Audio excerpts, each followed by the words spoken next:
میں نے خوشی خوشی آئس کریم کھا کر انجیکشن لگوایا اور پھر بے ہوش ہونے کی ایکٹنگ کرنے لگی۔ جیسے ہی میرے شوہر کو اندازہ ہوا کہ میں سو چکی ہوں، اس نے فوراً ہی کچھ لوگوں کو فون کر کے اندر بلوا لیا۔ کچھ ہی دیر میں میرے ارد گرد بہت سے لوگ جمع ہونے لگے تھے۔ اتنے لوگوں کی قدموں کی آواز سن کر میرا دل بند ہونے لگا تھا۔ جب مجھ سے مزید برداشت نہ ہوا تو میں جھٹ سے اپنے چہرے سے کپڑا ہٹایا، لیکن کپڑا ہٹاتے ہی سامنے کا منظر دیکھ کر میری زوردار چیخ پورے کمرے میں گونج اٹھی، کیونکہ میں نے دیکھا میرا نام ثنا نعمان ہے، میری عمر 21 سال ہے، میری تعلیم BA تک کی ہے۔ میں 8 سال کی تھی جب میرے ابا انتقال کر گئے تو اماں مجھے لے کر اپنے بھائی کے پاس چلی گئی۔ میرے ماموں اور ممانی بہت اچھے تھے، انہوں نے ہمیں بہت محبت سے اپنے گھر میں جگہ دی۔ میرے ماموں کی بھی 2 بیٹیاں تھیں، لیکن ماموں اور ممانی نے کبھی مجھ سے ان کے فرق نہیں کیا، مجھے پڑھایا لکھایا اور میری بہت اچھی پرورش بھی کی۔ ایک دن اچانک میری طبیعت بہت خراب ہو گئی تھی تو اماں اور ماموں مجھے اپنے فیملی ڈاکٹر کے پاس لے گئے، مگر نہ جانے مجھے ایسا کیا مرض لاحق ہو گیا تھا کہ ڈاکٹر نے بھی جواب دے دیا۔ تو مجبوراً وہ لوگ مجھے ایک بڑے سے ہسپتال میں لے آئے، وہاں پر میرا علاج شروع ہو گیا۔ میں چند دنوں میں ٹھیک ہو گئی، مگر وہاں کے سینئر ڈاکٹر کو میں پسند آ گئی اور اس نے اماں سے میرا ہاتھ مانگ لیا۔ ماموں تو اس فیصلے کے خلاف تھے، مگر اماں نے ہاں کہہ دی اور پھر 2 دن کے اندر اندر میرا نکاح ہو گیا۔ ماموں اماں سے ناراضگی کا اظہار کرتے ہوئے میرے نکاح میں وہ شامل ہوئے، مگر مجھ سے ملنے آنے کے لیے انہوں نے صاف انکار کر دیا۔ اپنی شادی کے دن باقی لڑکیوں کی طرح میں بھی خوش تھی، مگر جیسے ہی میرا شوہر مجھے اپنے گھر لے جانے کی بجائے ہسپتال کے ہی بیک سائڈ پر بنے ایک کمرے میں لے آیا تو مجھے کچھ غلط ہونے کا احساس ہونے لگا، اور پھر آہستہ آہستہ ایسے بہت سے واقعات ہوئے کہ مجھے اپنے شوہر پر شک ہونے لگا، اور پھر سچ جاننے کی خاطر میں نے ایک دن اپنا انجیکشن بدل دیا۔ جیسے ہی میں نے اپنے آس پاس بہت ہلچل ہوتی دیکھی تو میں نے یکدم اپنے چہرے سے کپڑا ہٹایا، لیکن کپڑا ہٹاتے ہی سامنے کا منظر دیکھ کر میری زوردار چیخ پورے کمرے میں گونج اٹھی، کیونکہ میں نے دیکھا کہ پورے کمرے میں جا بجا مشینیں پڑی ہوئی تھیں اور میرے بیڈ کے دونوں طرف 2 نرسیں ماسک پہنے ہوئے میرے اوپر جھکنے کو تیار تھیں، جبکہ میرا شوہر بھی ماسک پہنے ہاتھ میں پلیٹ سا پکڑے ہوئے طرف بڑھ رہا تھا۔ ان سب کو یوں دیکھ کر میرے رونگٹے کھڑے ہو گئے۔ مجھے لگا کہ شاید یہ لوگ میرے جسمانی اعضاء کاٹ کر بیچنے والے ہیں، اس لیے میں ڈرتے ہوئے یکدم چیخ کر اٹھ بیٹھی۔ مجھے یوں اٹھتے دیکھ کر سب حیرت سے ایک دوسرے کو دیکھنے لگے، اور پھر میرے شوہر نے سب کو باہر جانے کا اشارہ کیا۔ جیسے ہی سب لوگ باہر گئے، میرا شوہر میرے پاس بیڈ پر بیٹھ کر میرے دونوں ہاتھ تھام کر مجھے دیکھنے لگا، جبکہ میرا پورا وجود ابھی بھی کانپ رہا تھا۔ میں ہراساں نظروں سے اپنے شوہر کو دیکھنے لگی تو وہ میری حالت سمجھتے ہوئے کہنے لگا کہ مجھ سے ڈرو مت، میں تمہارا محافظ ہوں، اور اب میں جو بھی کہنے جا رہا ہوں اس پر یقین کرنا۔ اور پھر وہ دھیرے دھیرے وہ سچ میرے سامنے لانے لگا جس نے مجھے شرمندگی کی اتھاہ گہرائیوں میں پھینک دیا، اور ساتھ ہی ساتھ مجھے اپنی قسمت پر رشک بھی ہونے لگا، کیونکہ مجھے سامنے بیٹھے شخص سے نوازا گیا تھا میرا شوہر کہنے لگا کہ میں نے ابھی اپنی ڈگری مکمل ہی کی تھی کہ میرے گھر والے مجھ پر شادی کا دباؤ ڈالنے لگے، مگر مجھے ابھی بھی شادی نہیں کرنی تھی، کیونکہ مجھے لڑکیوں میں کسی قسم کی کوئی دلچسپی نہیں تھی۔ اس لیے میں نے اپنی ہاؤس جاب شروع کر دی۔ ایک دن میں یوں ہی بیٹھا فیس بک پر سکرولنگ کر رہا تھا کہ ایک تصویر میرے سامنے آئی، اور پھر میں نے تاعمر اس تصویر کو اسیر ہو گیا۔ میں نے جلدی سے وہ ID کھول کر اس لڑکی کی رہائش کا پتہ کرنا چاہا تو پتہ چلا کہ وہ دبئی کی رہائشی ہے۔ میں نے ٹھان لی تھی کہ شادی کروں گا تو صرف اسی لڑکی سے، اس لیے میں کچھ دنوں میں دبئی پہنچ گیا۔ وہاں جا کر میں نے اس لڑکی کو بہت تلاش کیا، مگر وہ مجھے کہیں نہ ملی، اس لیے میں پوری طرح مایوس ہو کر واپس پاکستان آ گیا۔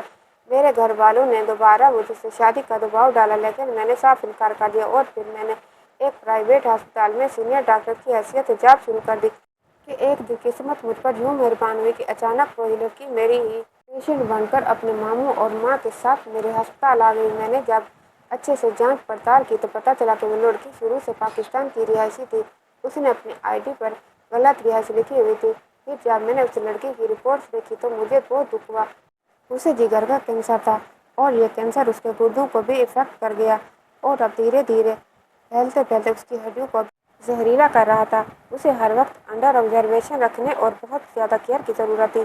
ایک تو میں اس سے بہت زیادہ محبت کرتا تھا، اور دوسرا اس کے اس قدر سنگین حالت میں ہونے کی وجہ سے میں نے فوراً اس سے شادی کر لی، اور اس کے علاج کی خاطر میں نے ہسپتال انتظامیہ سے بات کر کے اس لیے ہسپتال کی بیک سائڈ پر روم لے لیا تاکہ بروقت اس کا علاج کیا جا سکے، چونکہ اس کی بیماری بہت بڑھ چکی تھی، جس کی وجہ سے اس کے بچنے کے چانسز صرف 10% تھے، جبکہ مرنے کے چانسز 90% تھے۔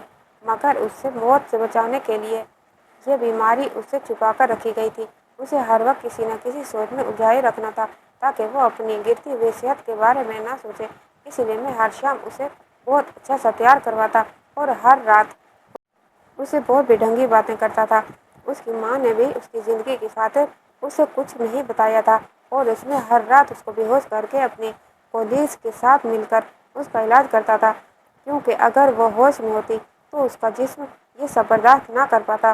اور وہ لڑکی کوئی اور نہیں، میری بیوی، میری شریک حیات ثنا نعمان نے۔ جیسے ہی میرے شوہر نے مجھے سچائی بتائی، میری آنکھوں سے آنسو جاری ہو گئے، ندامت کے آنسو اور شکرانے کے آنسو۔ میرے شوہر نے کس قدر مجھے چاہا، لیکن میں نے اسے کتنا غلط سمجھا، جبکہ دوسری طرف اللہ نے اتنا چاہنے والا، اتنا محبت کرنے والا شوہر دیا تھا جو مجھے موت کے منہ سے نکالنے کی سرتوڑ کوششیں کر رہا تھا۔ میں نے اپنے شوہر کے سامنے اپنے دونوں ہاتھ جوڑ دیے، مگر وہ میرے ہاتھ نیچے کیے محبت سے مجھے اپنے سینے سے لگا گیا۔ اس وقت میں خود کو دنیا کی خوش قسمت ترین لڑکی محسوس کر رہی تھی۔ میں نے اس کے سینے سے سر نکال کر اپنے شوہر کو دیکھتے ہوئے کہا، چلیں اب جلدی سے مجھے بے ہوشی کا انجیکشن لگائیں اور علاج شروع کریں تاکہ ہم دونوں ایک خوشحال زندگی کا آغاز کر سکیں۔ میری بات سنتے ہی میرا شوہر پورے دل سے مسکرایا، پھر اس نے مجھے انجیکشن لگایا اور پھر میرا علاج شروع کر دیا۔ کہانی کیسی لگی کمنٹ باکس میں رائے کا اظہار کیجیے گا اور ویڈیو کو لائک اور چینل کو سبسکرائب کیجیے گا۔